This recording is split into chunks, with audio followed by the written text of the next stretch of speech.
ఆదివారం ఆ పేరు వింటే చాలు చాలా మందికి మనసు ప్రశాంతంగా అనిపిస్తుంది. ఆ రోజు తమ ఆఫీసులు, స్కూల్స్, కాలేజీలకు సెలవు ఉండటంతో ఇంట్లో కాస్త రెస్ట్ తీసుకోవచ్చనో లేదంటే ఫ్యామిలీతో అలా బయట షికారుకు వెళ్ళవచ్చనో అందరూ అనుకుంటూ ఉంటారు. వారంలోని 6 రోజులు ఎంత కష్టపడ్డా కానీ వారం చివరిలో వచ్చే ఆ ఒక్క ఆదివారం రోజు వారమంతా పడిన కష్టాన్ని, అలసటిని మర్చిపోవచ్చు. అయితే వారంలో ఇన్ని రోజులు ఉండగా కేవలం ఆదివారం మాత్రమే ఎందుకు సెలవు దినంగా ప్రకటించారనే విషయం ఎప్పుడైనా ఆలోచించారా? ఆ రోజునే ఎందుకు సెలవు దినంగా పరిగణించారు? మిగిలిన రోజులకు ఆ రోజులకు ఉన్న తేడా ఏమిటనే విషయాలను ఈ వీడియోలో తెలుసుకుందాం. ఇండియాలో ఆదివారం సెలవు రోజు అనే విషయం అందరికీ తెలిసిందే. కానీ ఈ సెలవు ఎలా వచ్చిందో, ఎందుకు వచ్చిందో చాలా కొద్ది మందికే తెలుసు. ఈ తరం పిల్లలకు అసలు తెలియకపోవచ్చు. దానికో చిన్న కథ ఉంది. ఈ ఆదివారం సెలవు అనేది నారాయణ మేఘాజీ లోఖండే అనే మహానుభావుడి పుణ్యం. ఆ మహాపురుషుడు బ్రిటిష్ వారితో పోరాడితే మనకు ఆదివారం సెలవు రోజుగా ప్రకటించారు. ఆ పోరాటం కూడా ఒక వారమో ఒక నెలో కాదు, సుమారు 8 ఏళ్లు పోరాటం చేశాడు.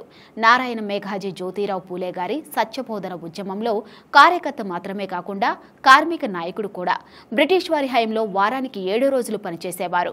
నారాయణ మేఘాజీ వారం రోజులు మన కుటుంబం కోసమే కష్టపడుతున్నామే గాని ఏ సమాజం వలన మనకు నౌకరీ దొరికిందో ఆ సమాజ సమస్యలపై దృష్టి పెట్టేందుకు ఒకరోజు కావాలని, అందుకు ఒకరోజు సెలవు కావాలనే ప్రస్తావన 1881లో బ్రిటిష్ ప్రభుత్వం ముందు ఉంచాడు.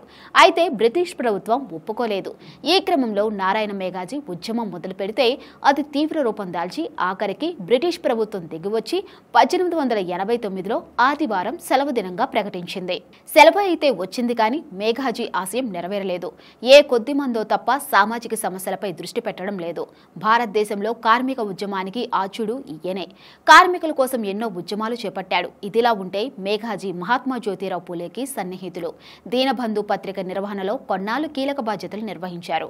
1897లో ముంబైలో కన్నుమూశారు. భారత ప్రభుత్వం నారాయణ్ మేఘాజీ జ్ఞాపకార్థం 2005 సంవత్సరంలో పోస్టల్ స్టాంపును కూడా విడుదల చేసింది. ఇక మరో వాదన ప్రకారం భారతీయులు ప్రతి అమావాస్య, పౌర్ణమిలకు సెలవు దినాలుగా ప్రకటించేవారు. కానీ బ్రిటిష్ వారు మనల్ని పాలించే సమయంలో వారికి అప్పటికే ఆదివారం సెలవు అనే అలవాటు ఉండటం మూలాన భారతీయులకు కూడా ఆదివారం సెలవును అలవాటుగా మార్చారనే వాదన కూడా ఉంది. దీనివల్ల భారతీయులపై బ్రిటిషర్లు తమ భావాజాలాన్ని, తమ పద్ధతులను రుద్దినట్లు కొందరు వాదిస్తుంటారు. ఏది ఏమైనా బ్రిటిష్ కాలంలో ఆదివారం సెలవు అనే భావన మొదలైంది. అదే పరంపర ఇప్పటికీ కొనసాగుతుంది.